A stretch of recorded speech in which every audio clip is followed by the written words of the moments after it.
Hello बच्चों आज हम फंक्शन के बारे में पढ़ेंगे जो क्लास 11th का चैप्टर 2 है रिलेशन एंड फंक्शन। तो बच्चों हमने रिलेशन पढ़ लिया है, अब फंक्शन पढ़ेंगे। तो बच्चों फंक्शन क्या होता है, देखो ए रिलेशन फ्रॉम सेट ए।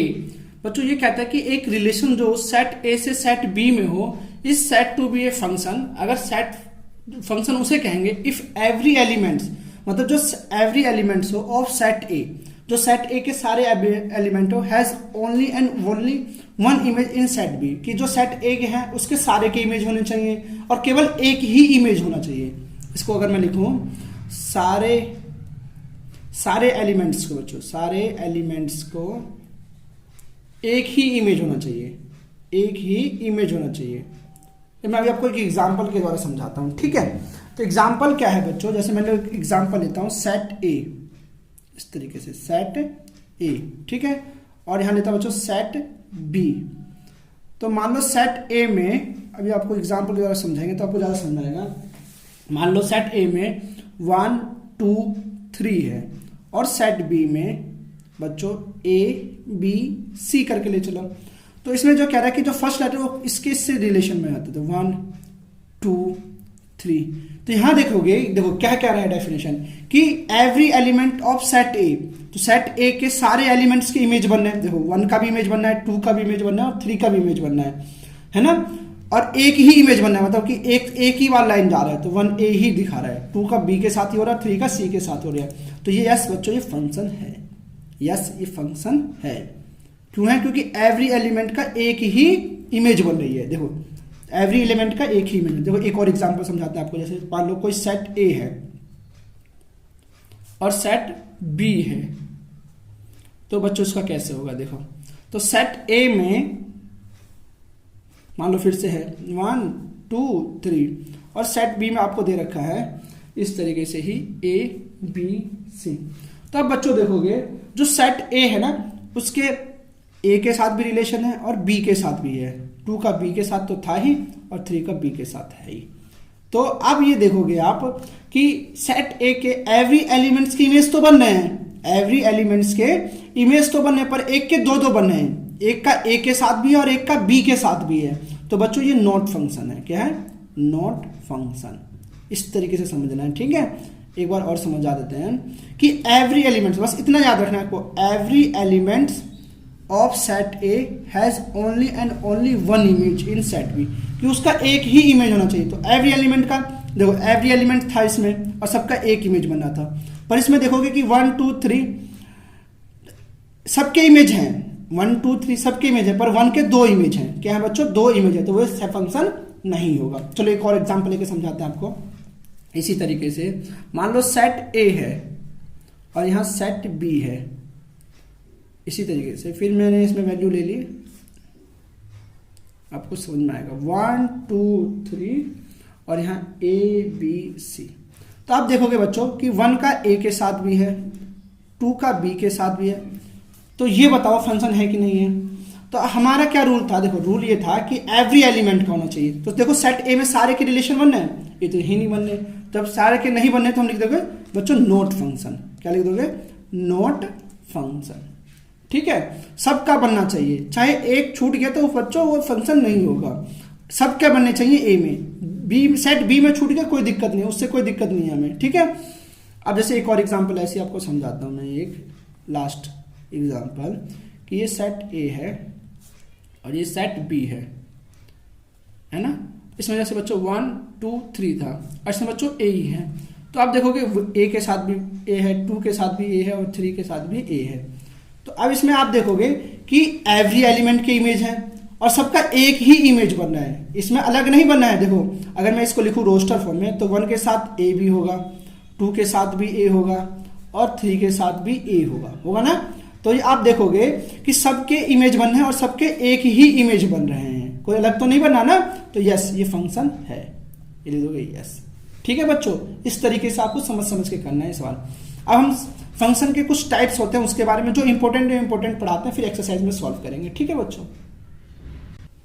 तो बच्चों अब हम पढ़ेंगे द मॉड्यूल्स फंक्शन। क्या होता है बच्चों? देखो the function of R, R ratio R, मतलब जो रियल नंबर है वो रियल नंबर डिफाइंड बाई जो होगा वो एफ एक्स होगा, वो मॉड्यूल्स में होगा, इस ब्रैकेट में होगा। आपको पता है इसका मतलब, ये बताते हैं। फॉर ईच एक्स, जो एक्स हो वो बिलोंग करेगा रियल नंबर को, बिलोंग करेगा real number, is called to module function, उसे कहेंगे बच्चों रियल फंक्शन को। देखो अब इसे क्या मान सकते हो, देखो कैसे करेंगे। जैसे हमें दे रखा है बच्चों एफ एक्स बराबर हमें मॉड्यूल्स में दे रखा है एक्स, तो बच्चों अगर इसे करना चाहें हम क्या करते हैं कि हम लेट लेते हैं, लेट, देखो आपको समझाने के लिए एफ एक्स बराबर वाई पुट कर देते हैं। क्या वाई पुट देते हैं, वाई पुट कर देते हैं। तो बच्चों वाई बराबर क्या हो जाएगा, मॉड्यूल्स में एक्स, इस तरीके से। तो अब अगर हम इसे रफली करें, मान लो वाई बराबर क्या रखें, वाई बराबर अगर एक्स की वैल्यू मान लो एक्स बराबर 1 पुट करें, y बराबर x बराबर 1 पुट करें, तो इसके अंदर अगर हम 1 लिखेंगे तो बच्चों y बराबर भी क्या आएगा, 1 ही आएगा, ऐसे आएगा ना। अगर बच्चों हम x बराबर 2 पुट करें तो y बराबर क्या आएगा बच्चों, अगर इसके अंदर लिखें तो बच्चों y बराबर भी प्लस का 2 ही आएगा। अगर इसी तरीके से आप देखना चाहो, अगर हम करें कि x बराबर माइनस का 1 पुट करें, अगर मैं माइनस का 1 पुट करूंगा तो y बराबर क्या आएगा बच्चों, माइनस का 1 रखूंगा तो भी y बराबर देखोगे बच्चों प्लस का 1 ही आएगा, है ना। इसी तरीके से अगर मैं x बराबर 2 पुट कर दूं माइनस का, तो y बराबर क्या आएगा बच्चों, क्योंकि इसके अंदर जो भी ब्रैकेट माइनस का होता है इसके आगे जो भी बाहर निकलता है मॉड्यूल्स में, वो बाहर प्लस का ही निकलता है, तो ये प्लस का 2 ही आएगा। ठीक है, अगर मैं 0 रखूं, मान लो एक और है कि x बराबर 0 रखूं तो बच्चों y बराबर 0 का इसके रखूं तो 0 ही आएगा, बस एक ये है। तो अगर हमने यही देखा कि जब मैं माइनस की वैल्यू भी रख रहा हूं, अगर मैं वैल्यू माइनस में भी रख रहा हूं तो y बराबर प्लस का ही आ रहा है ना। तो इसको मैं एक ग्राफ के द्वारा आपको समझाने की कोशिश करते हैं पहले। ठीक है, एक ग्राफ ले लो, जैसे इस तरीके से, आपको पता है ये x एक्सिस होता है, ये माइनस का x एक्सिस होता है, ये प्लस का y होता है, ये माइनस का y होता है। तो यहाँ प्लस का 1, प्लस का 2, प्लस का 3, 4, इसी तरीके से इधर माइनस का 1, माइनस का 2, माइनस का 3, माइनस का 4। इसी तरह से बच्चों यहाँ पे प्लस का 1, 2, 3, 4 होता है ना। इसी तरीके से इधर माइनस का भी हो जाएगा, तो माइनस का 1, माइनस का 2, माइनस का 3। तो अगर बच्चों हमने देखो हमने x बराबर 1 रखा तो y बराबर क्या आया, 1 आया, तो इसकी वैल्यू यहाँ बनेगी। अगर x बराबर 0 रखा तो y बराबर भी 0 आया, तो इसकी वैल्यू यही बनेगी। x बराबर 2 रखा तो y बराबर भी 2 आया, तो यहाँ रख दो 2, है ना। इस तरीके से फंक्शन बन रहा है। अब जैसे हमने देखो x बराबर माइनस का 1 रखा, तो माइनस का 1 तो इधर है ना बच्चों, तो y बराबर प्लस का 1 ही आया, तो ये इधर ही बनेगा। अब देखो माइनस का 2 रखा तो x बराबर भी माइनस का 2 आया। तो ये मॉड्यूल फंक्शन क्या है कि जो x की वैल्यू देखो यहां से देखोगे ये ऐसे आएगी और ऐसे ही जाएगी, जो आपको वैल्यू पढ़ती जाएगी, इसे कहते हैं मॉड्यूल फंक्शन। ठीक है, अब देखो इसके क्या कर सकते हो, हमने इसको अगर इस तरीके से लिखे, अगर एफ एक्स, देखो आपको समझाते हैं, एफ एक्स को हमने वाई माना था ना, तो इसमें अगर हम देखो बच्चों हमने देखा कि एक्स की वैल्यू अगर 0 से, एक्स की वैल्यू अब इसको कंडीशन बना दो, 0 रखा या 0 के बराबर रखा तो हमारा एक्स ही आया, और माइनस का एक्स रख सकते हैं, 2 कंडीशन है ना, तो एक्स बराबर 0 से छोटा होगा, 0 से छोटा होगा, है ना। तो वैल्यू क्या है इसकी, वो ही आई जो हमेशा प्लस में ही आई, हमेशा इसकी जो y वैल्यू आई, जो फंक्शन आया वो प्लस में ही आया। ये 2 कंडीशन हो गई। अगर x क्या होता है, 0 या 0 से बड़ा होगा तो प्लस का x होगा, और x 0 से छोटा होगा तो बच्चों वो माइनस का x होगा। ये सिर्फ कंडीशन है, ये फर्स्ट कंडीशन, सेकंड कंडीशन। अब इसके बच्चों डोमेन और रेंज क्या हो सकता है, अगर मैं मानूं आपको डोमेन और रेंज निकालने के लिए दे दिया जाए, तो बच्चों इसका डोमेन क्या होगा। तो डोमेन देखोगे बच्चों, इसमें हम कुछ भी वैल्यू जो होगी वो x की वैल्यू कुछ भी रख सकते हो, हम x की वैल्यू तो कुछ भी रख सकते हैं ना, x की वैल्यू हम कुछ भी रख सकते हैं। तो बच्चों इसका डोमेन हो जाएगा रियल नंबर, क्या हो जाएगा, रियल नंबर, इस तरीके से। और रेंज क्या हो जाएगा बच्चों, रेंज क्या होगा बच्चों, हमने रेंज में देखा कि जो रेंज होता है वो y वैल्यू होती है। जब y वैल्यू होती है तो y, जैसे मैं अगर हमने एक इस तरीके से ब्रैकेट बना के समझा दूं आपको, ऐसे देखो x और y करके ही, x y, तो बच्चों 1 रखा तो प्लस का 1, 2 रखा तो प्लस का 2, 0 रखा तो 0, माइनस का 1 रखा तो भी प्लस 1, और 2 रखा माइनस का तो भी प्लस का 2 आया ना। तो बच्चों इसकी जो रेंज होगी वो हमेशा 0 से बड़ी होगी, कभी भी 0 से छोटी नहीं होगी। तो इसको हम 0 के बराबर हो सकती है या 0 से बड़ी हो सकती है, इसलिए क्लोज ब्रैकेट और ये इन्फिनिट कि इसकी संख्या पता नहीं प्लस में कहां तक जाए, प्लस में आप जहां तक लेने जाओगे एक्स की वैल्यू को वहां तक ये जाएगी। ठीक है बच्चों, चलो अब नेक्स्ट क्वेश्चन पे समझते हैं, नेक्स्ट टॉपिक समझते हैं। तो बच्चों अब सिग्मा फंक्शन है द फंक्शन ऑफ आर, जो रेशो आर मतलब real number two real number define करेगा एक सिग्मा फंक्शन जिसमें बच्चों हमें एफ एक्स बराबर रखा जो मॉड्यूल में एक्स हो अपॉन में एक्स हो, इसे कहते हैं सिग्मा फंक्शन, सिग्मा फंक्शन। ठीक है, तो बच्चों इसे देखो कैसे करना है, इसे सॉल्व कैसे करना है, इसे समझना क्या है। चलो सबसे पहले हम क्या करते हैं बच्चों, हम लेट कर लेते हैं एफ एक्स फंक्शन को वाई मान लेते हैं। ठीक है, तो अब वाई बराबर हमारा क्या हो गया बच्चों, हम x अपॉन एक्स ऐसे लिख सकते हैं ना। अब इसे रफली करके समझाता हूं, जैसे मान लो मैं x बराबर, वैसे सिंपल रखो 1 रखते हैं, तो y की वैल्यू क्या आएगी बच्चों, तो y बराबर मैं प्लस का 1, इसके अंदर रूट है ना, तो अपॉन में 1, तो बच्चों 1 अपॉन 1, तो 1 से 1 कट जाएगा तो बच्चों 1 ही आएगा, है ना।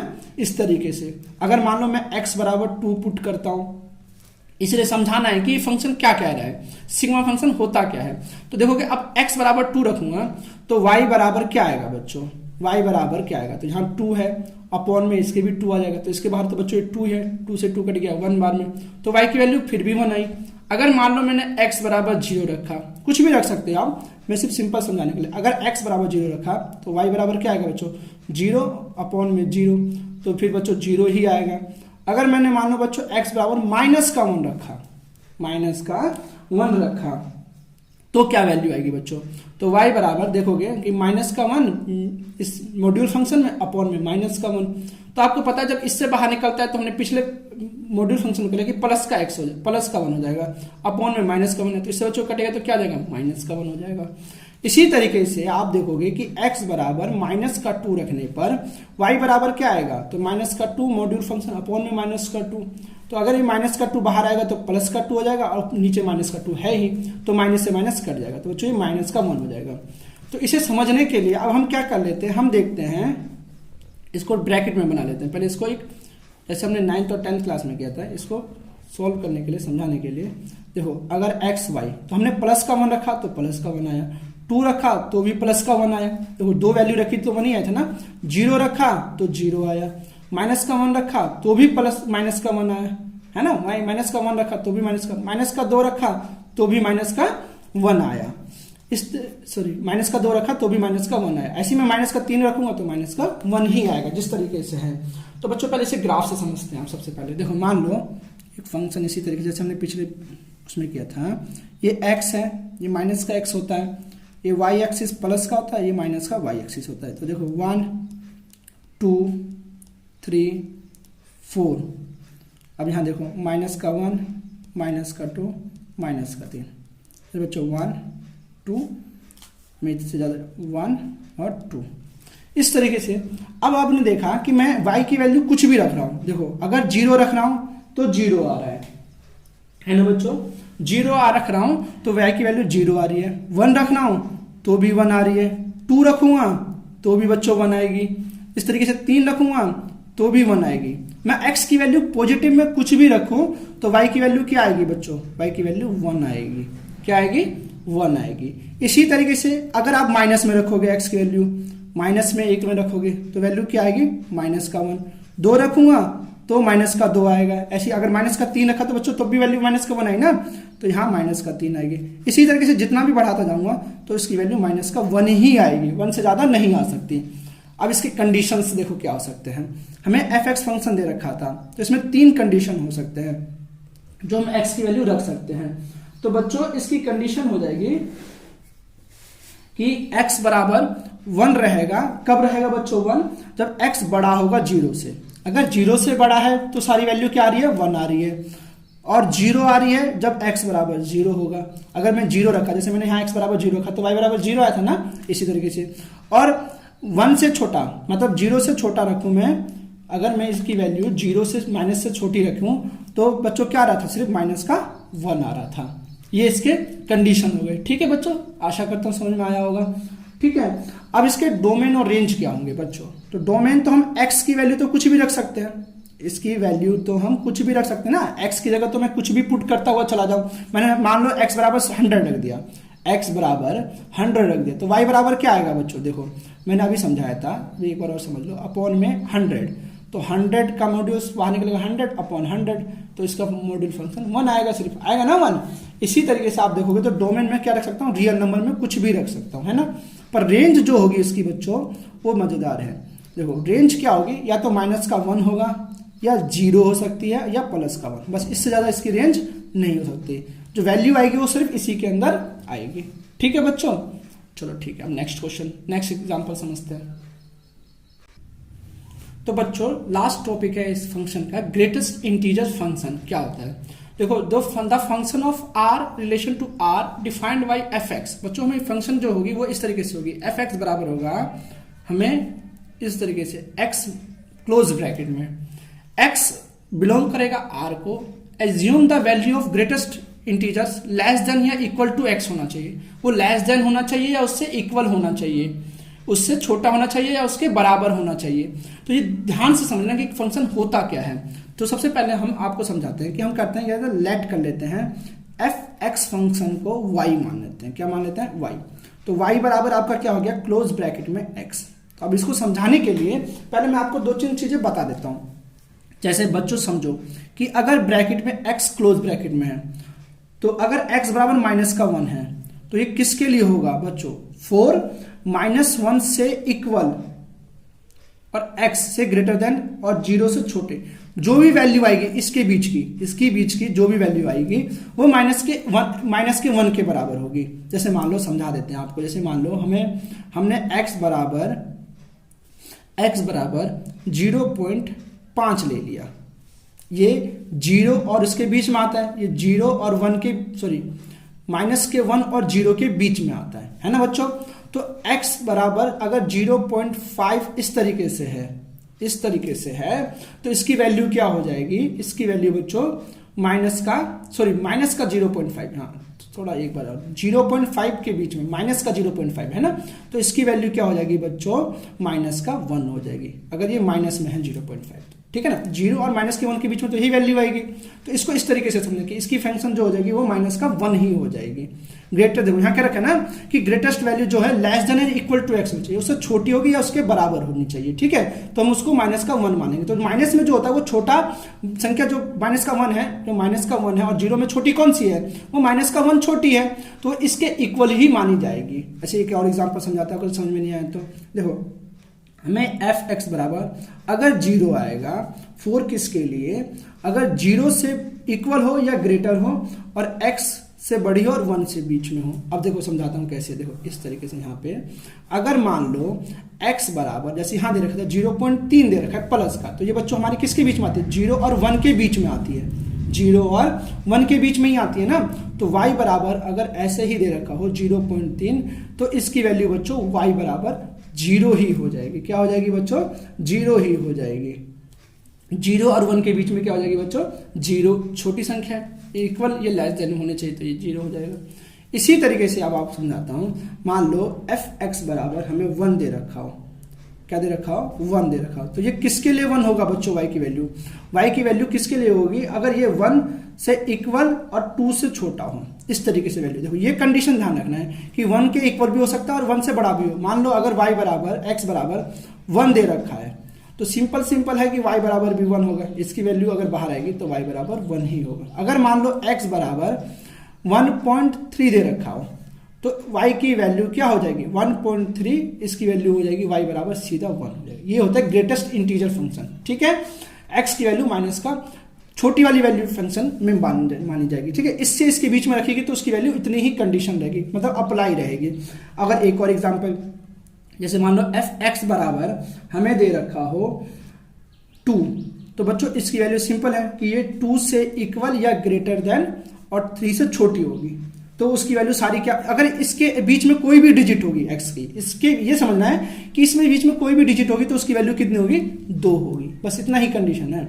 अब देखो मैं एक डायग्राम से आपको समझाने की कोशिश करता हूं। मान लो इस तरीके से आपको दे रखा है x माइनस का x होता है ना, प्लस का y माइनस का y, तो बच्चों यहाँ 1 प्लस का 2 3, यहाँ माइनस का 1 माइनस का 2 माइनस का 3, इसी तरीके से प्लस का 1 प्लस का 2 और प्लस का 3, यहाँ रखूँगा तो -1, -2, -3। अब क्या कह रहा है क्वेश्चन में, कह रहा है कि अगर मैं x की वैल्यू देखो -1 और इसके बीच में रखूं तो उसकी वैल्यू क्या आएगी बच्चों, -1 और इसके बीच में रखूं तो इसके बीच में इस तरीके से 0 और इसके बीच में रखूं कुछ भी वैल्यू होगी तो वो -0 ही होगा, है ना, -0 ही होगी। इसकी तरीके से अगर 0 और 1 और 0 और 1 के बीच में कुछ भी संख्या है तो उसकी वैल्यू इस तरीके से 1 और 2 के बीच में कुछ भी वैल्यू है तो उसका 2 आएगा। अगर 2 और 3 के बीच में है तो उसकी वैल्यू